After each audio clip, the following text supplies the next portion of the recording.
The lecture is from Professor Gyaneshwar Choubey, and the topic is the first settler of India, a genetic perspective.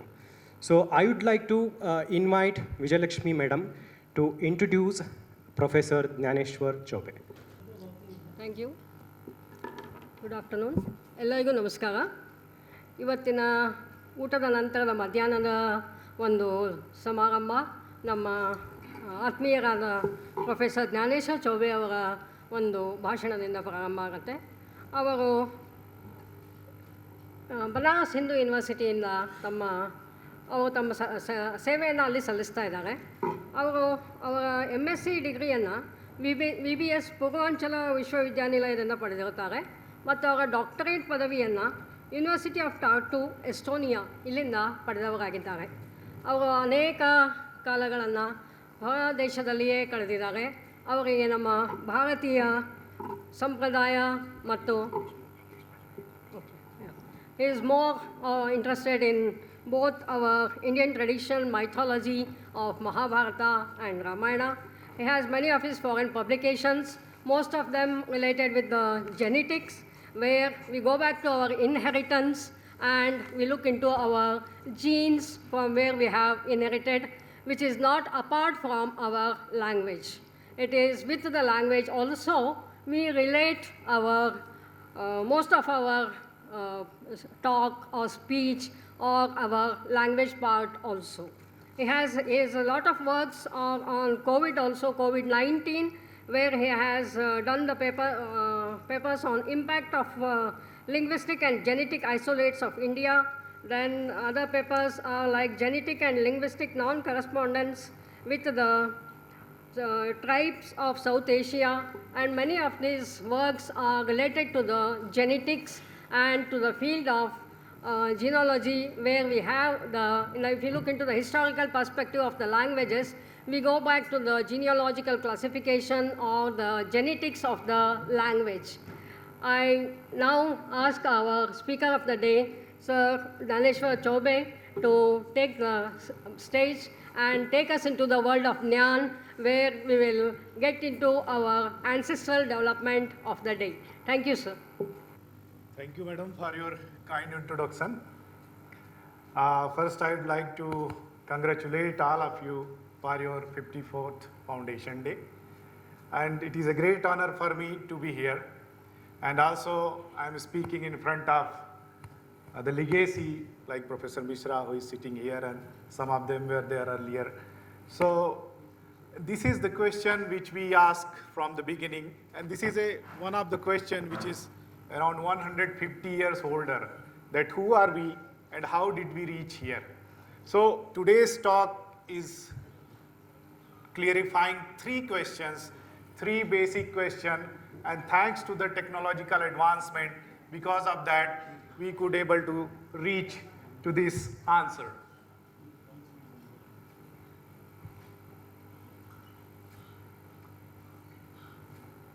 So if we look to the genetics, archaeology, and linguistics, these are three major disciplines which study the human origin and migration. So all these three, no, I'm not pushing.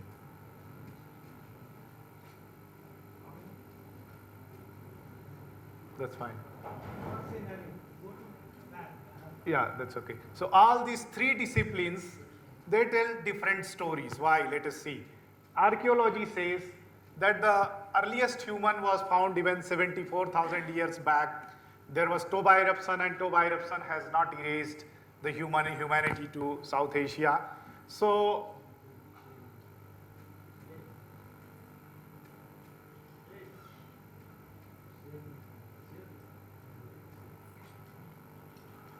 and genetics says that most of the humanity that reached to South Asia something like 40 to 60,000 years back.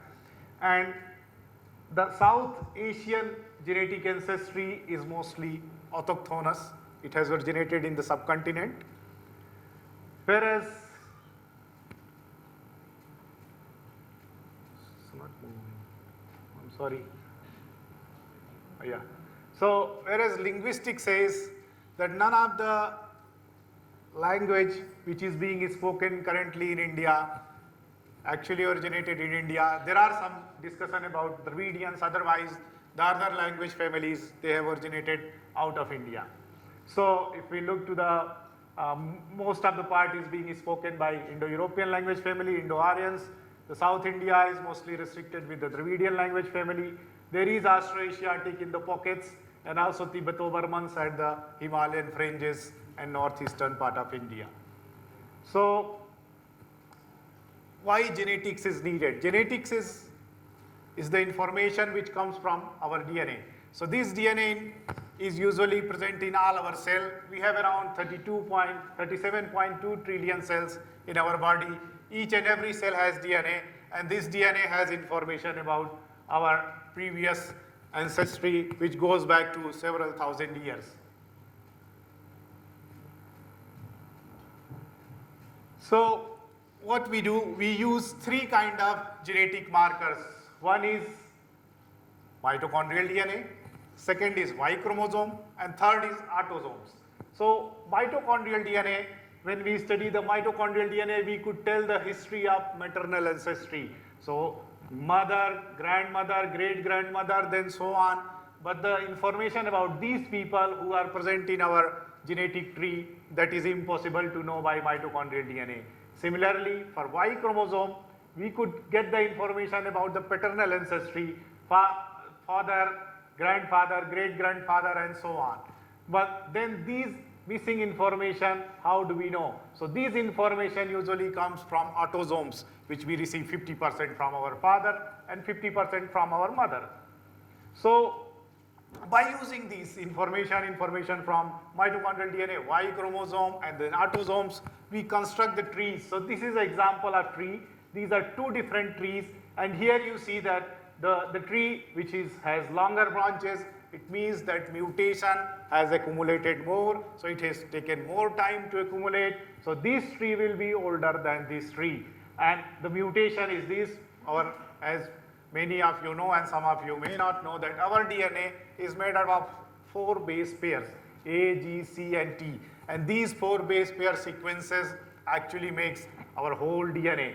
So if you have one specific type of DNA length, DNA segment, which is present among all the individuals, then we call it a haplotype in genetics. And if it is present into number of individual, everybody has a similar kind of mutation, then it is known as haplogroup. These information will be used several times in the presentation. So, and you know that the languages and genes, sometimes they correlate, sometimes they may not. So there are a few phenomena like endemic diffusion and cultural diffusion. Endemic diffusion, one population move, this is T0 is the present time, and T1 is, let's say, future time, or is past time, it's present time. So when this represent the language, the lower part and upper part represent the genes. So when one population moves from one place to another place, when they unite, sometimes the whole gene changes, including the language. So this is called as endemic diffusion. When there is a change only in language, then it is called as cultural diffusion. So if we look to the demographic history of India, there are more than 10,000 castes, tribes, several groups. This around 532 are tribes representing the hunting gathering population, and our diversity, you know that coast pe pani badle, teen coast pe bani, so languages are very different. Social structure is, we have different social structure which is present into various region. We have dress and food habit, which is also varies from region to region. Our phenotype is also different. You could look the North Indian population, South Indian population, East Indian population. You could differentiate just by seeing them. And we have very unique genetic architecture. So how the genetic architecture compare these various population we see. So there are 3 points where we are going to talk. One is about who is ancient settler, the person who came to India for the first time, or the group who came to India for the first time. Who are these people? initial study has been done during colonial time, later it's like 150 years of time. It says that Austroasiatic people who live into the eastern part of India and some pockets of the central part, they are the Mool Nivasi, they are the person who migrated for the first time. Then Dravidian came from Iran, they replaced them and they moved them to the pockets. Then Indo-Aryan came something like 1500 BC, 3500 years ago. They also pushed Dravidian to South India. So this is the basic knowledge which comes from our textbook that I also used to read, and that was the reason for me to go for the genetic studies to understand that first what is the genetic ancestry of mine, and then later to the Indian population. So we take the first question, who is the Mool Nivasi of India? There are previous studies which has been done on a smaller number of markers because the technological advancement was not available. We could not see the whole genome of a person. So very smaller information were coming from the genetics, and in spite of that, several geneticists who has done the initial studies, they stick with the same kind of notion where they say that when they start writing the paper, they mention that Austroasiatic the first, then Dravidian are the second, then they did not even test this scenario. So they say that 60,000 years ago the people came from Africa to India and they are the Austroasiatic, they are the first settlers of India. So, and then later they moved to the Southeast Asia. But we started studying, we used large number of samples, we collected more than 6,000 samples all over the India, looked to the genetic ancestry of these first Austroasiatic people.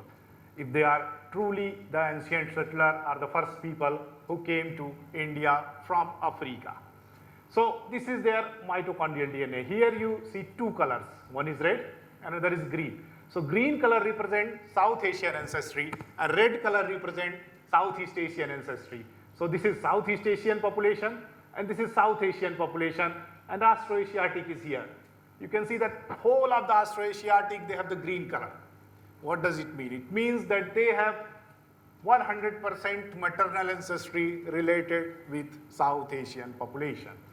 But if we look their Y chromosome, their paternal ancestry, here is Austroasiatic. Around 70% of the Austroasiatic, they carry the ancestry which is associated with Southeast Asia. So here there is a contrasting pattern. The maternal ancestry says South Asia, the paternal ancestry says Southeast Asia. How do we resolve this? So, and here we have also tested with the geographical longitude that whether all the Austroasiatic in the maternal ancestry, do they fall with the Indo-European and Dravidian population, or they are going somewhere else, and the result was same.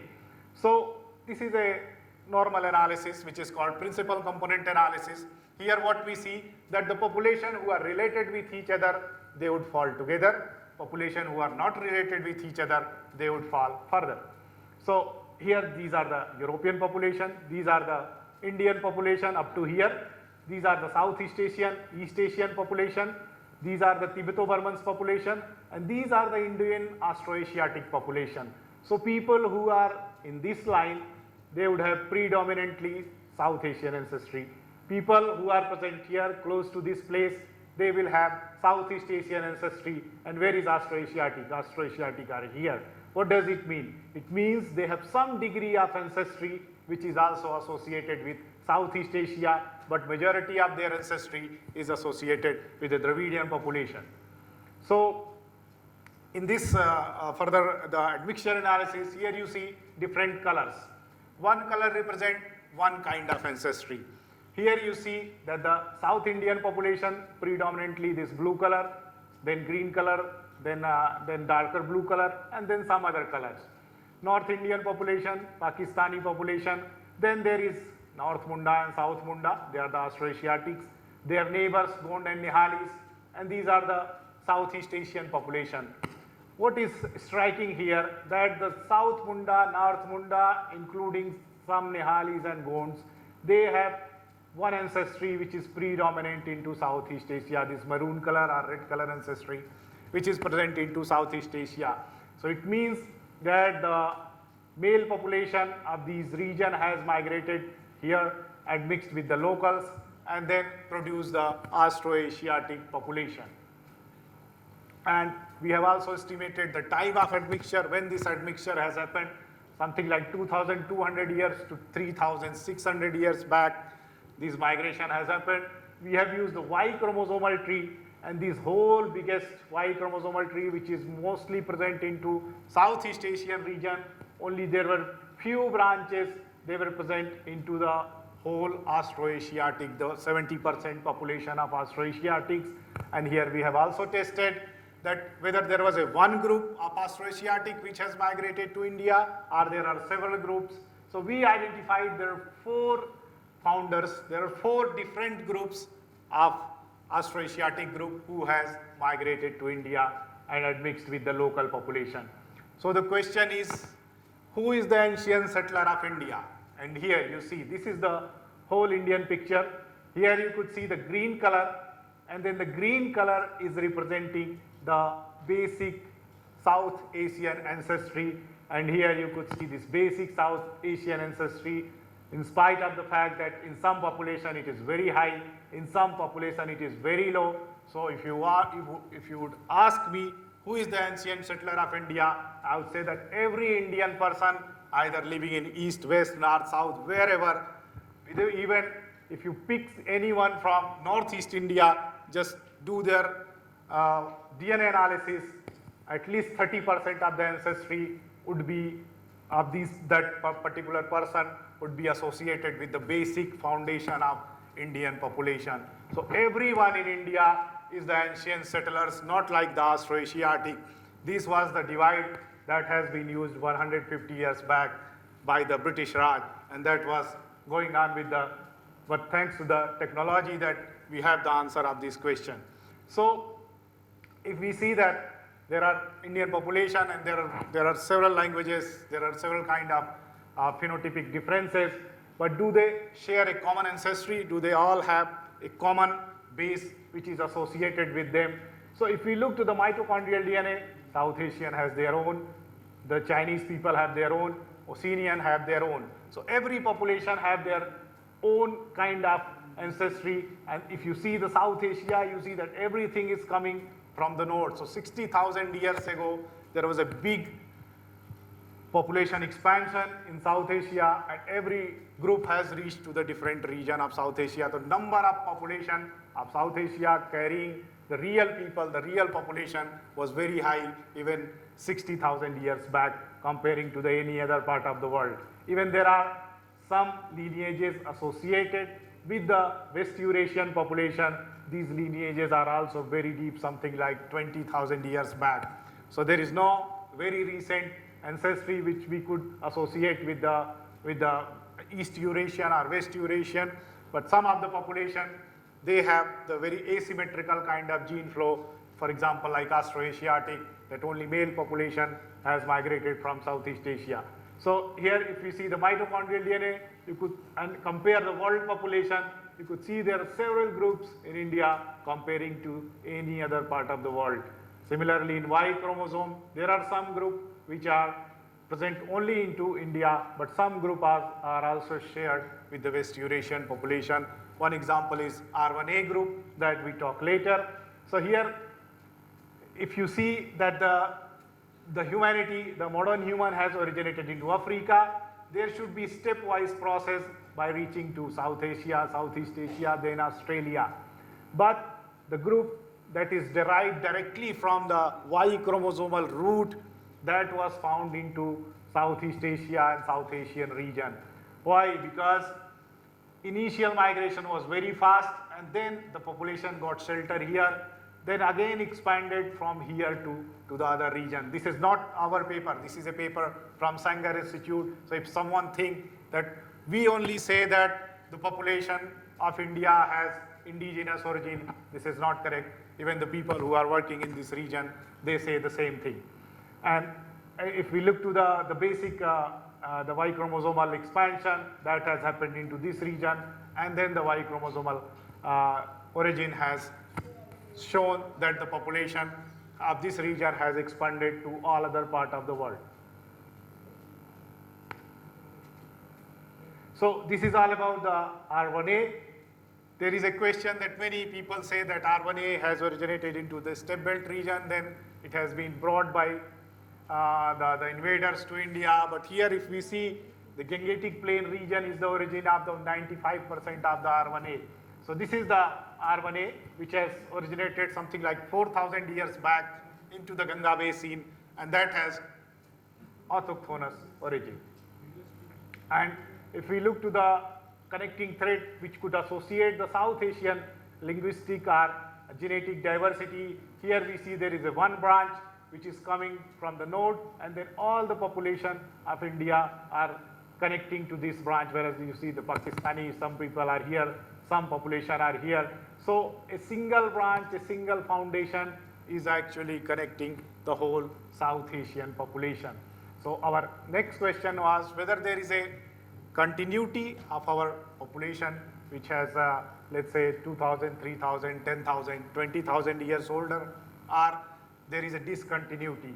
So just to understand this, we took the information from our old scripture, that is Ramayana, and from Ramayana we collected the information that there are the Kol, Bhil, Gond, which has been mentioned there. So these population, if they have mentioned in the old scripture, it means they have their existence since several thousand years back. So we look to the ancestry of this population compared with the modern population of India, and when we started with one paper, but we finally understood that one paper would not tell the whole story. We published several papers on this, and still there are few papers which are under pipeline in this. So here you see this is the Indian cline, all the Indian population, they are present here. Kol is falling here, Bhil is falling here, Gond is falling here. Actually, these are the population which are making the basic backbone of Indian ancestry. They are the one who have been here since long time, and their ancestry is making the backbone of the South Asian population. Here you could see in a much better way that the Kol and Bhil are here, Dravidian tribes, Indo-European tribes. So these groups, and here you see that again dark green color is present among all the population of South Asia, showing that these population, they share a common ancestry. And here is further analysis which again shows that these three population, they are interwoven, their genetic ancestry is also very deeply connected with each other. Then other population of India, either it's a coast population, either it's a tribe population, all of them have this fundamental basic genetic ancestry. So we conclude that there is any genetic signal which would suggest that there is any very recent migration, and also there is no population replacement which has happened in this region. The genetic component which is shared among different population is primarily founded on a basic component by Kol, Bhil, Gond, and the prehistoric tribal group Kol, Bhil, Gond mentioned in Ramayana, they share the common heritage which has been founded on the basic South Asian gene pool. I would like to acknowledge, because this is a work where we need a lot of samples, lot of expertise. So we also use the geneticist, we use the linguist, we use the archaeologist, we use the anthropologist. So all, and this is our group, where we have few people working on the genetic history of Indian population, and there are a few funding from different regions. And if we think that there is a genetic unity, even like there was a news from the Times of India which showed that if you pick two random people from any two regions of India, there are chances from 0% to 95% that they would understand their language. But what we would say, we say that if you pick any two person from any part of India, they would have 30%, minimum 30% of their genes in common, and 100%, 30 to 100% of the genes in common. So we share more genes comparing to any other part of world or any other part of the region, and we have been founded on a basic component which is mainly present into Kol, Bhil and Gond population. I'm grateful to Director Sir for inviting me here. Thank you very much for your kind patience. If you have some question, I'd be happy to take. Thank you.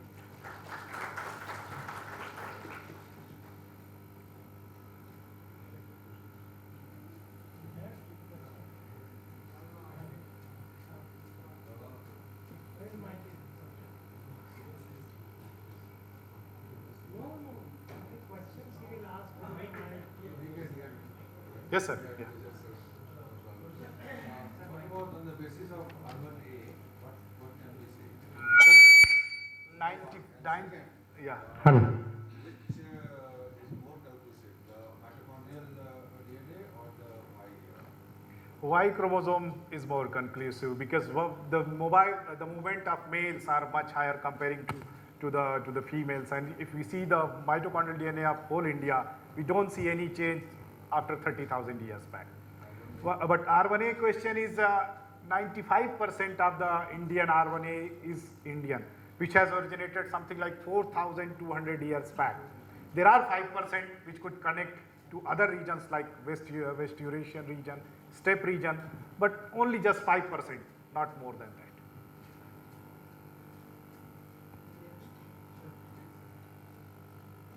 I have just one, I want to understand. You have said Austroasiatic, Dravidian, Indo-European and others. These are primarily a linguistic classification. While you have racial classification as a Proto-Australiad, Caucasian and others. So how do you mismatch with these two? No, sir, we don't follow or we don't even endorse the racial classification. Why? Because they say that, let's say Australoid means 100% they are who are having the like Australian type of ancestry. But in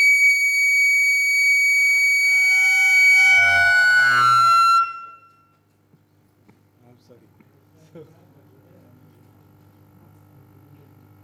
So no one in the world is a single population. Everyone is admixed. So saying that Australoid or any kind of classification doesn't work. Then how linguistic classification usually is associated with the region, like Indo-European northern region, then Dravidian southern region, then Austrasia to the eastern region.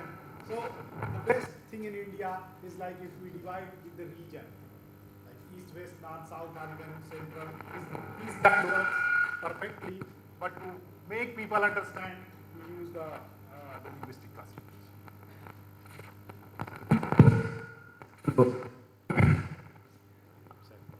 I'd like as to why you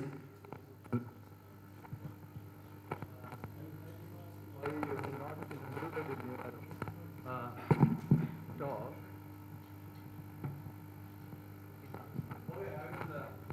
How to speak. Yeah, Okay. I would like to know exactly as to why, you see, you have not included in Andaman, the tribals relating to the Negrito, because that is one of the oldest, supposed to be oldest, more than 70 to 80,000 years back. Culture, even today they are living as a naked tribe. So that is, of course, some stories that there was some shipwreck and all, but that's all, that cannot be accepted. And still, even today, we have not been able to do genetic analysis of them. For you know that going to those areas was very difficult. That is one. Now, another thing is that from the find, you said that the Dravidians originated from Africa. There is another theory that is from the Ural Altai, what we have studied. Of course, this is a question of, you're not genetic, but the racial. I am really unable to understand the whole. Connecting the whole story, mythological story of Ramayana to the genetic classification, it's basically, let us leave politics aside, and let us in a more, how do we relate Ramayana to this scientific study? Yeah, so let us answer one by one. First, it is the Andaman Islanders. There is a data, but only there is one group like Sentinelese. Their data is not at all available, but Ongi's data, Gyaneshwar's data, they are available. So these are the population which share a common ancestry with Indian population, something like 25,000 years back. So these population, they have been in contact with the with the Indian population. Probably there was a group of people who either they just went during out of Africa migration, something like 60, 70,000 years back, stayed there. Then there was a gene flow, or there was a one group of Indian population 25,000 years back, went back to Andaman. So this question has not yet been solved, but there are few things. It says that Andaman has three kinds of ancestry. One is associated with India, second associated with Australia or PNG, our third ancestry is associated with Negrito, which are present in Malaysia. So these three ancestries usually associated with Andaman Island. Now, your second question was related with yeah, so Dravidian. Yeah, so Dravidian, the earlier linguistics.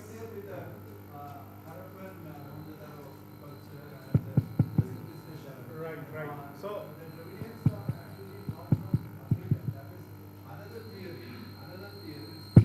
no, we all from Africa actually. Everyone is from Africa.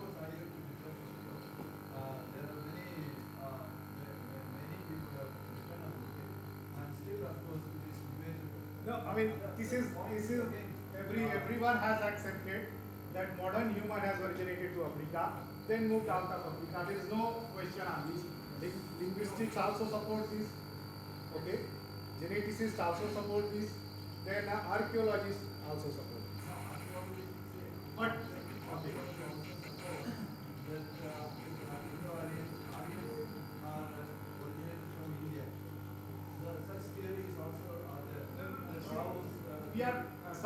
We are talking about thing which has happened 60,000 years back. Let us settle this.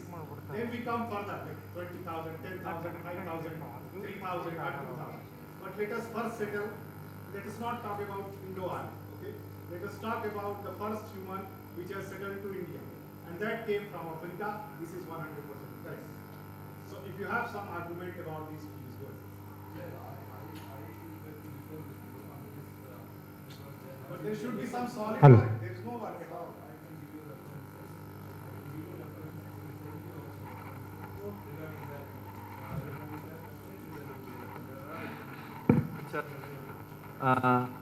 In fact,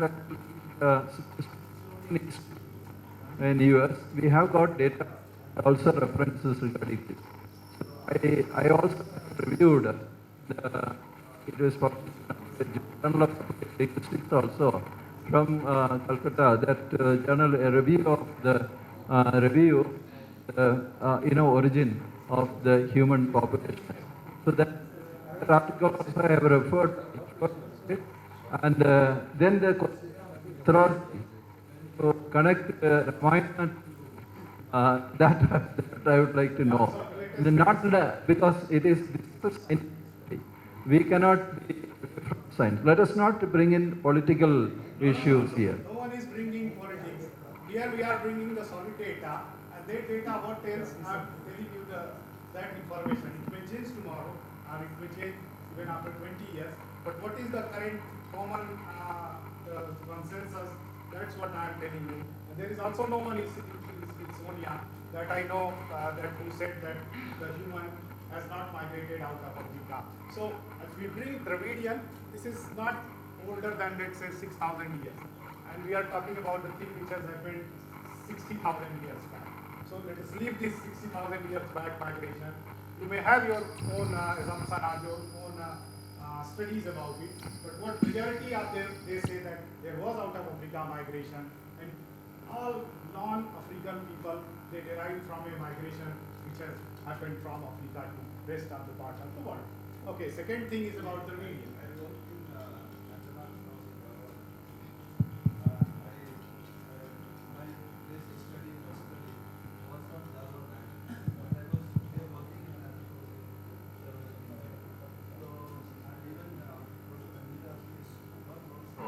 does not relate to Dravidians. The Negrito family or the Negrito race cannot be related to Dravidians.